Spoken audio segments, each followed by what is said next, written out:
पंजाब का व्यापारी तो इंडस्ट्रीलिस्ट। बहुत बहुत धन्यवाद जी। आइए सर।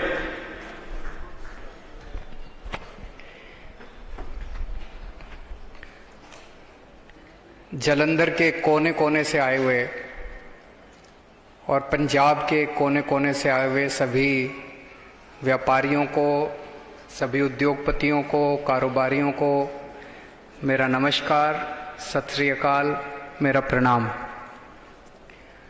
आप लोग आज इतना समय निकाल के यहाँ पे आए हैं बातचीत करने के लिए हमसे, मैं तहे दिल से उसके लिए शुक्रिया अदा करता हूँ। सबसे पहले मैं उन सब से माफ़ी मांगना चाहता हूँ। मैं देख रहा था कि अभी भी लास्ट में कई लोगों के हाथ खड़े हुए थे, वो भी बोलना चाहते थे, उनको बोलने का मौका नहीं मिल पाया, उसके लिए मैं उनसे माफ़ी चाहता हूँ। लेकिन मैं समझता हूँ जिन लोगों ने अपनी बातें रखी,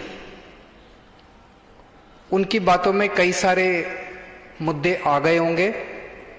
मैं नोट भी कर रहा था। मैं अभी कुछ बातें बोलूँगा, उसमें भी शायद आप लोगों के, कई लोगों के मुद्दे आ गए होंगे। फिर भी अगर नहीं आए तो अगर आप मुझे लिख के भेजेंगे तो उन सब के ऊपर हम पंजाब में सरकार बनने के बाद हम गौर करेंगे, उन ज़रूर को समाधान करने की कोशिश करेंगे।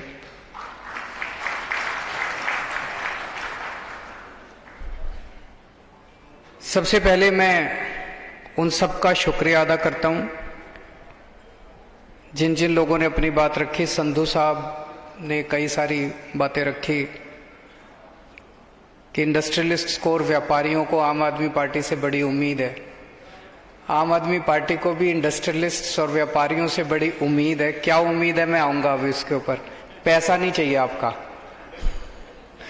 लेकिन मेरे को क्या उम्मीद है, मैं उस पर भी आऊंगा। उन्होंने बड़ी अच्छी बात कही कि पंजाब ऐसी जगह है जहां पे सभी धर्म, सभी जातियों के लोग, चाहे कोई कितना गरीब हो, चाहे अमीर हो, इस धर्म का, उस, सब प्यार और मोहब्बत से रहते हैं। 10 लाख की जमीन देते हैं, फिर एनहेंसमेंट होते रहते हैं, 50 लाख का नोटिस आ जाता है। चाइना में डिसीजन 24 घंटे में होते हैं।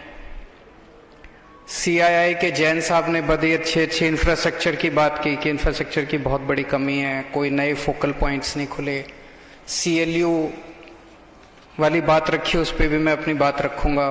पवन जी ने कहा कि झूठे वादे खूब सुने हैं, सारी पार्टियां आती हैं, एक बार सरकार बन जाए तो अफसरों की, अफसरशाही की ज्यादा चलती है। जैसे अभी अमन अरोड़ा जी ने एग्जाम्पल दिया कि अफसर ने कहा जी हमने अपने मंत्री का ही काम नहीं होने दिया, आपकी तो औकात ही क्या है। मुकेश जी ने स्पोर्ट्स इंडस्ट्री की बात रखी, वर्ल्ड क्लास स्टेडियम होना चाहिए, बिल्कुल होना चाहिए जी। दिल्ली में इस टाइम हमने बहुत सारे स्टेडियम बनाए हैं, पंजाब में भी खूब स्टेडियम बनाएंगे। एग्जीबिशन सेंटर्स स्पोर्ट्स के लिए होने चाहिए, केवल स्पोर्ट्स के लिए नहीं, सबके लिए होने चाहिए, कई सारे प्रोडक्ट्स के लिए होने चाहिए। एग्जीबिशन सेंटर्स बनाएंगे। जितेंद्र जी ने केमिस्ट एसोसिएशन की तरफ से बात रखी, सुरेश गुप्ता जी ने रखी, और अभी एक भाई साहब, उनका नाम मैं, विर्क साहब ने अपनी बात रखी। इन सबको मैं लिख रहा था। मोटे मोटे तौर पे 10 बातों पे आज, अगर आपके सभी की सहमति है, तो 10 बातों पे आज हम अनाउंस करते हैं कि ये करेंगे। नंबर 1, बिना बिजली के ना तो इंडस्ट्री चल सकती, ना व्यापार चल सकता, ना घर चल सकता। तो बिजली तो चाहिए। और जितने मैं अखबारों में पढ़ रहा हूं, लंबे लंबे पावर कट पंजाब के अंदर लग रहे हैं, इतने लंबे लंबे पावर कट से तो जिंदगी ही नहीं चल सकती। तो पावर कट खत्म करेंगे, 24 घंटे बिजली का इंतजाम करेंगे।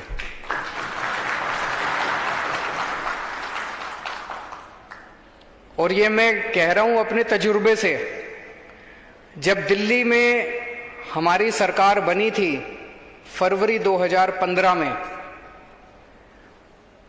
जुलाई 2014 का मेरे को याद है, 7-7, 8-8 घंटे के रात को पावर कट लगते थे।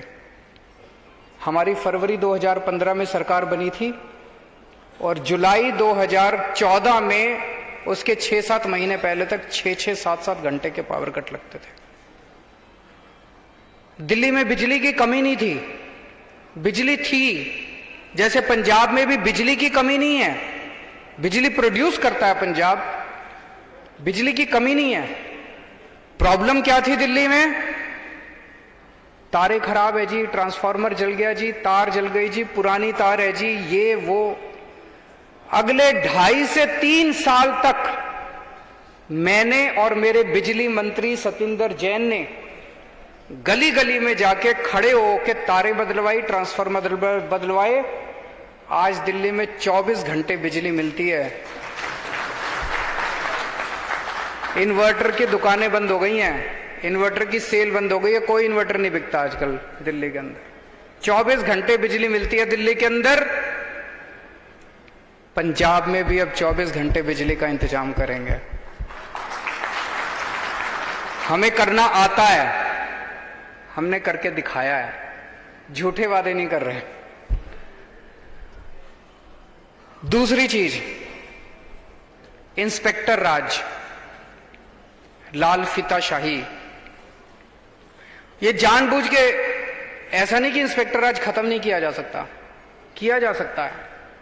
ऐसा नहीं कि लाल फीताशाही खत्म नहीं की जा सकती, की जा सकती है। क्यों नहीं करते? पैसा ऊपर तक पहुंचता है। अगर मैं मुख्यमंत्री हूं और मेरे को पैसा कमाना है तो मैं क्या करूंगा? मैं हर एक को कहूंगा, हाँ भाई हर महीने इतने पहुंच जाने चाहिए। हफ्ता चलता है, महीना चलता है कि नहीं है?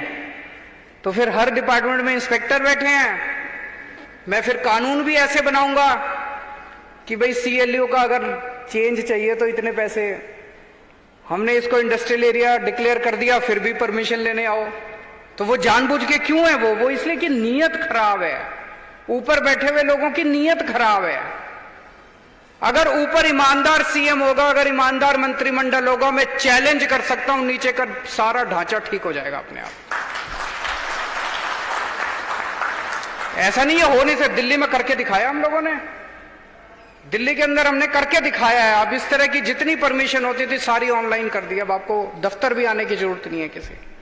तो ये लाल पुराने कानून, किसी ने सुझाव दिया था, मैंने लिखा है, पुराने सारे कानून ठीक किए जाएंगे। जितने कानूनों की जरूरत नहीं है सारे कानून खत्म किए जाएंगे। ऐसा सिस्टम बनाया जाएगा कि जो एग्जिस्टिंग इंडस्ट्री है, आपको सरकार के ऊपर समय बर्बाद करने की जरूरत नहीं है।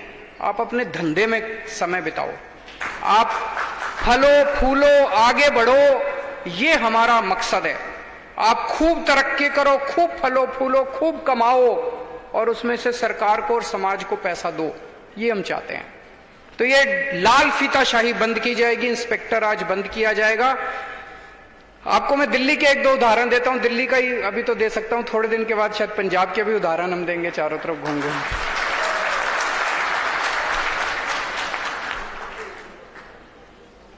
दिल्ली में हमने आने के बाद वैट, उन दिनों में वैट होता था, अब जीएसटी है। वैट डिपार्टमेंट के सारे इंस्पेक्टरों को घर बिठा दिया। हमने कहा खबरदार कोई नहीं जाएगा। रेड राज बंद कर दिया।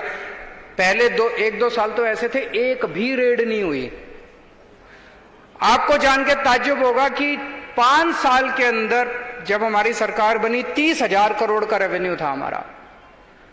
रेड बंद कर दी, वैट के रेट 12% से 5% कर दिए, आधे से भी कम कर दिए, 12% से 5% कर दिए, और हमारा रेवेन्यू 30,000 करोड़ से बढ़ के 60,000 करोड़ हो गया। चमत्कार है। कैसे हुआ? मैं बार बार ये कहता था, व्यापारियों पे भरोसा करके तो देखो, एक बार ईमानदारी से सरकार चला के तो देखो। इतना पैसा देंगे, इतना टैक्स देंगे व्यापारी झंझट नहीं चाहता, शांति से धंधा करना चाहता है। वो पैसे भी किस चीज के देता है? शांति खरीदने के पैसे देता है कि यार माफ कर, इतने ले जा, मेरा टाइम बर्बाद मत कर। व्यापारी के लिए तो टाइम ही पैसा है। तो दूसरी चीज ये इंस्पेक्टर आज बंद करेंगे। दिल्ली में करके दिखाया है, पंजाब में भी करेंगे। तीसरी चीज, वैट के रिफंड की काफी शिकायत आ रही है। मैं लुधियाना गया था, लुधियाना में भी कई व्यापारी, मीटिंग बहुत अच्छी रही, जैसे आप लोगों के साथ मीटिंग हो रही है, वहां भी मीटिंग बहुत अच्छी रही। मीटिंग के बाद मेरे से कई लोग आके मिले, दिल्ली आके मिले। अभी किसी भाई साहब ने कहा जी आपसे मिलना बड़ा मुश्किल है। मैं समझता हूं अगर मेरे से ही मिलना मुश्किल है तो फिर इस दुनिया में, तो मैं तो दिल्ली में मेरे से पंजाब के लोग आके मिलते हैं। आप हमारे दफ्तर में फोन कीजिए, आपको जरूर समय मिलेगा। तो मेरे से दिल्ली में कई व्यापारी पंजाब के मिले, उन्होंने भी मुझे बताया जी वैट रिफंड की बड़ी प्रॉब्लम है। मैं आज यहां पे आपको एश्योरेंस देके जाता हूं कि सरकार बनने के 3 से 6 महीने के अंदर जितने भी लोगों के एमएसएमई के, छोटे उसके और व्यापारियों के जितने रिफंड हैं, उन सब के रिफंड क्लियर कर दिए जाएंगे। अगर कोई बहुत बड़े बड़े रिफंड है तो उनकी किस्तें बांध दी जाएंगी ताकि उनको किस्तों के अंदर रिफंड, कम से कम एक सर्टेनिटी होगी कि आप लोगों को इतने दिन में आपके रिफंड का पूरा इंतजाम कर देंगे। सबसे इंपॉर्टेंट तो व्यापारी के लिए कैपिटल होती है। अगर आपकी कैपिटल ही फंस जाए और वो भी नॉन प्रोडक्टिव एसेट के अंदर फंस जाए तो फिर आप कैसे अपना धंधा करेंगे। तो आपके रिफंड जो हैं वो हम 3 से 6 महीने के अंदर आपके सारे रिफंड हम क्लियर कर देंगे। चौथा पॉइंट था इंफ्रास्ट्रक्चर का। ये हमने दिल्ली में भी, जब मैं हमारे वहां पे 29 इंडस्ट्रियल एरिया हैं, यहां पे तो बहुत ज्यादा होंगे, पंजाब तो बड़ा स्टेट है। हर इंडस्ट्रियल एरिया की अपनी प्रॉब्लम, कहीं सड़क खराब है, कहीं पे पानी की दिक्कत है, कहीं सीवर खराब है, कहीं कुछ है, कहीं कुछ है। हर इंडस्ट्रियल एरिया की एसोसिएशन को हमने आके बुला के पूछा भाई आप अपनी बता दो क्या क्या प्रॉब्लम है, और उसका सारे 29 के 29 एरियाज का हमने एक पैकेज बनाया और वो सारा का सारा एक साथ बजट हमने अप्रूव कर दिया। मैं समझता हूं कि अभी क्योंकि सरकार नहीं संभाली तो मैं पैसे कितने होंगे, बजट कितना होगा, मैं बहुत ज्यादा वो नहीं, लेकिन कोशिश करेंगे 1 से 2 साल के अंदर आपके सभी फोकल पॉइंट्स के, सभी इंडस्ट्रियल जोन्स के और उस सभी इंडस्ट्री के जो फोकल पॉइंट्स के बाहर हैं, आप लोगों ने बताया 80% इंडस्ट्री आपकी फोकल पॉइंट के बाहर है, उन सारी इंडस्ट्री का इंफ्रास्ट्रक्चर, आपकी सड़कें, आपका पानी, आपकी सीवर, आपकी बिजली, जो जो आपके इंफ्रास्ट्रक्चर के प्रॉब्लम्स हैं 1 से 2 साल के अंदर हम आपकी सारी क्लियर कर देंगे। उसके लिए बजटरी प्रोविजन हम लोग कर देंगे। 5वां पॉइंट जो संधू साहब ने भी बोला, जैन साहब ने भी बोला, एनहेंसमेंट का 10 लाख की, ये मैं, संधू साहब ने एक बड़ी अच्छी बात बोली कि जी हमने बादल साहब को भी बोला था, वो भी बोले कि चुनाव के बाद कर देंगे। हमने कैप्टन साहब को भी बोला था, उन्होंने भी कहा कि चुनाव के बाद कर देंगे। मेरी निवेदन है एक बार केजरीवाल को बोल के देखो।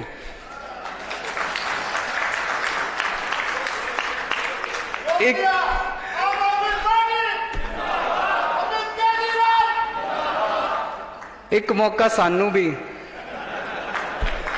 एक मौका मेरे को देके देखो, हम लोगों को देके देखो, आम आदमी पार्टी को देके देखो, और मैं आपको यकीन दिलाता हूं बाकी सबको भूल जाओगे, आप जिंदगी भर भूल जाओगे। तो एनहेंसमेंट नहीं लिया जाएगा।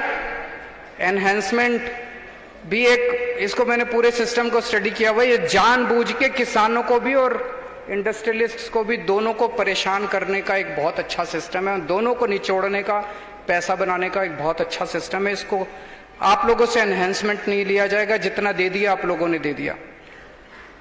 ये सीएलयू वाला बड़ा इंटरेस्टिंग समझ, वो लुधियाना वाले भी आए थे मेरे पास, उन्होंने कहा जी पूरे इलाके को इंडस्ट्रियल एरिया डिक्लेयर कर दिया, इंडस्ट्रियल जोन डिक्लेयर कर दिया।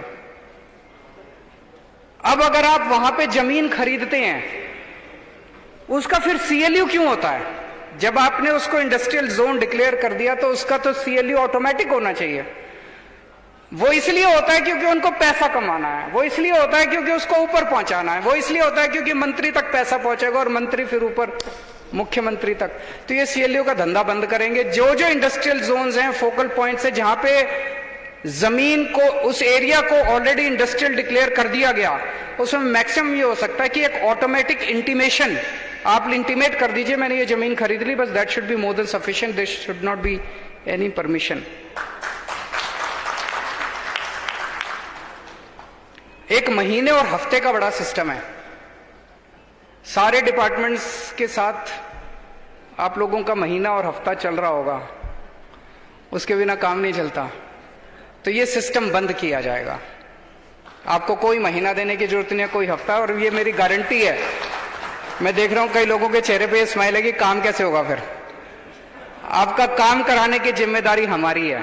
काम भी होगा और महीना भी बंद किया जाएगा। गुंडा टैक्स किसी ने बोला नहीं, शायद डरते डरते नहीं बोला। ये मैं पहले सुनता था, अकाली दल के समय में होता था, फिर कैप्टन साहब बोले मैं खत्म करूंगा, लेकिन सुना अभी भी चल रहा है कई इलाकों के अंदर गुंडा टैक्स, कि वहां का मंत्री या वहां का कोई आके गेट पे बिठा देता है इंडस्ट्री के, जितने ट्रक जाते हैं हर ट्रक के ऊपर गुंडा टैक्स लगता है और वो फिर पैसा लिया जाता है। तो एक तरह से मंत्री पार्टनर बन गए हैं हर इंडस्ट्री के। ये धंधा बंद करेंगे, ये सारा गुंडा टैक्स का, ये मंत्रियों की एक्सटॉर्शन का, लोकल एमएलए की एक्सटॉर्शन का, महीने का, हफ्ते का, ये सारा धंधा बंद किया जाएगा। 8वां पॉइंट, आज मैं आपके बीच में, आपसे, हर पार्टी आती है व्यापारियों के पास चुनाव के पहले। किस लिए आती है आपके पास चुनाव के पहले? व्यापारी क्यों याद आते हैं चुनाव के पहले? इंडस्ट्री क्यों याद आती है? उद्योगपति क्यों याद आता है पार्टियों को? पैसा चाहिए। आगे कहते हैं ना जी पैसा चाहिए चुनाव लड़ने के लिए। मेरे को आपसे पैसा नहीं चाहिए।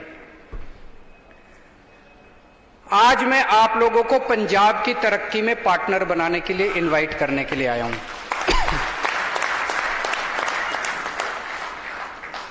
आप पंजाब की तरक्की में पार्टनर बनिए। आपकी जितनी समस्याएं हैं उन सारी समस्याओं का समाधान निकलेगा। कैसे निकलेगा? ऐसा नहीं कि मेरे को सब कुछ आता है। आज आप लोगों ने मुश्किल से, हमने घंटा डेढ़ घंटा बैठे हैं हम लोग, इसके अंदर सबकी समस्याएं नहीं सुनी जा सकती। और आज जितनी आपने समस्याएं बता दी, मैं यहां खड़ा होकर उनका समाधान भी बता दूं, उससे कोई जिंदगी नहीं सुधर जाएगी। जिंदगी चल रही है और नई नई समस्याएं आएंगी। इन समस्याओं को समाधान करने का कोई ढांचा बनाना पड़ेगा, स्ट्रक्चर बनाना पड़ेगा। तो मेरा एक सुझाव है कि एक हम ऐसा इंडस्ट्री और व्यापारियों की बॉडी बनाई जाए। हर इंडस्ट्री का रिप्रेजेंटेटिव होना चाहिए उसमें। मंत्री, इंडस्ट्री मिनिस्टर जो भी है वो उसका हेड हो। महीने में 1 बार या 2 बार कंपलसरी मीटिंग हो, वहीं पे ऑन द स्पॉट डिसीजन लिए जाएं।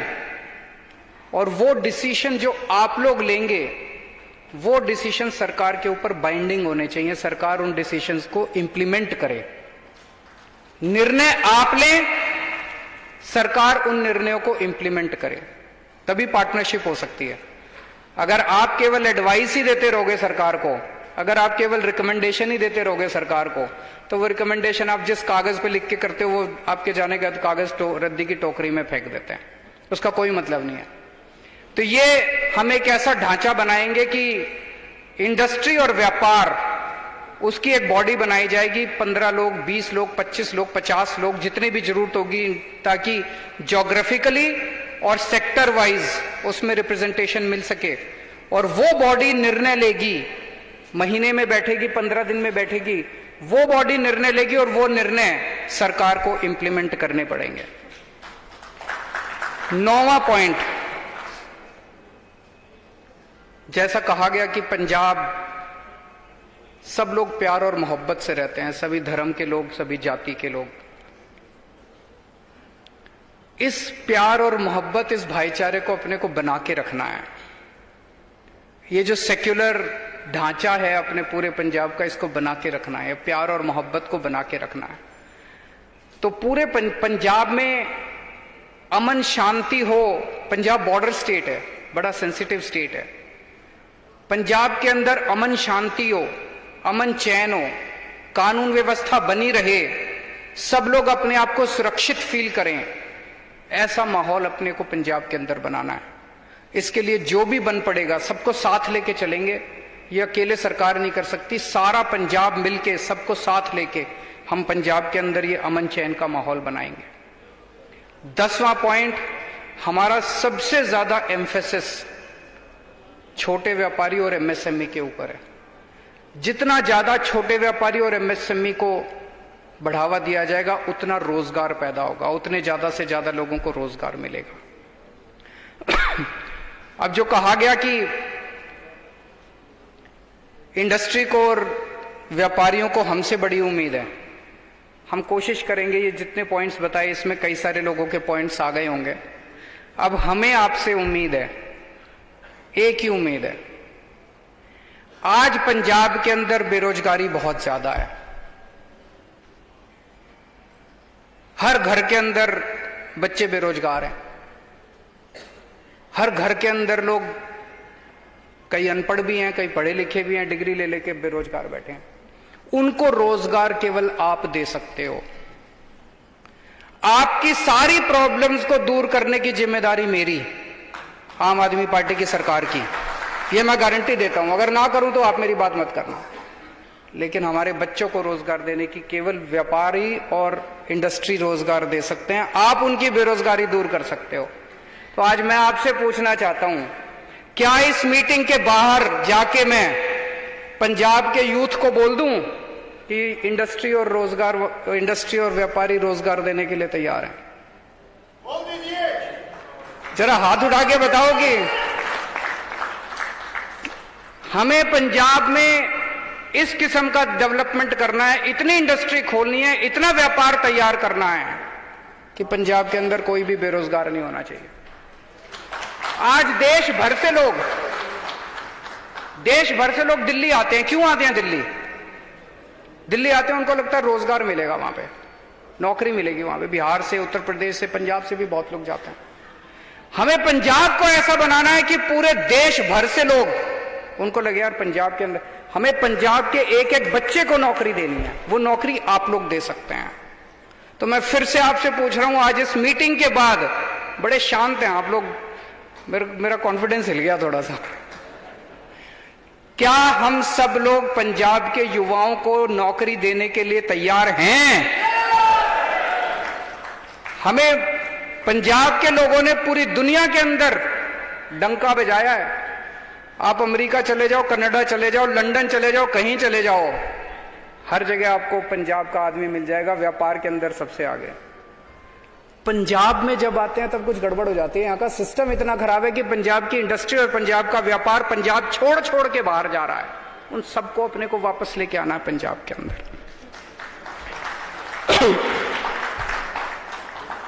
और एक किस्सा सुनाता हूं। हमने जब पहला बजट दिल्ली के अंदर रखा, मनीष सिसोदिया जी फाइनेंस मिनिस्टर हैं, उन दिनों में वैट होता था। तो हमने चप्पल पे और कपड़े पे वैट का रेट कम किया, लेकिन उसका स्ट्रक्चर को ऐसा बना दिया कि गड़बड़ हो गई। जैसे ही हम असेंबली से बाहर निकले, विधानसभा से बाहर निकले, वहां पे कपड़े के और चप्पल के व्यापारी हमारा इंतजार कर रहे थे। मैं घर पहुंचा, उन्होंने मेरे से टाइम मांगा, मैं उनसे मिला, उन्होंने बताया जी ये गड़बड़ हो गई।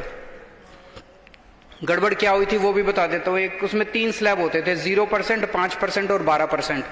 हमने सोचा इसको यूनिफॉर्म कर देते हैं, बड़ी गड़बड़ होती है, इंस्पेक्टर के ऊपर है ये 0 में आएगा कि 5 में आएगा कि 12 में आएगा। हमने सारा 5 कर दिया। तो जो 0 वाले थे उनके साथ नाइंसाफी हो गई। उन्होंने कहा जी उत्तर प्रदेश के अंदर तो ये 0 है, आपने 5 कर दिया, सारा ट्रेड उधर चला जाएगा। जैसे मैं असेंबली से बाहर निकला, घर पहुंचा, कपड़े वाले भी और चप्पल वाले भी मेरे घर पहुंच गए। उन्होंने हमें बताया, और भाई साहब आपको यकीन नहीं होगा, अगले दिन विधानसभा के अंदर अपने अपना प्रस्ताव वापस ले लिया। आज तक मुझे नहीं लगता 70 साल के भारत के इतिहास में कोई सरकार होगी जो विधानसभा के अंदर बजट पेश होने के बाद 24 घंटे के अंदर अपना प्रस्ताव वापस ले ले। कोई और पार्टी की सरकार होती वो क्या कहती कि भाई साहब अब तो हो गया। जो बहुत अच्छी सरकार भी होती वो भी ये कहती भाई साहब अब तो हो गया, अब अगली साल आना, अगली साल ठीक कर देंगे। 24 घंटे के अंदर हमने प्रस्ताव वापस ले लिया। तो संधू साहब, अगर चाइना के अंदर 24 घंटे में निर्णय होते हैं तो पंजाब में भी 24 घंटे में निर्णय हुआ करेंगे। और अब आखिरी उम्मीद आप लोगों से है, जालंधर में कितनी सीटें हैं? 9 सीटें। ये 9 की 9 सीटें जिता के देने की जिम्मेदारी आप लोगों की है। आपकी समस्याओं को दूर करने की जिम्मेदारी मेरी है। हैं जी?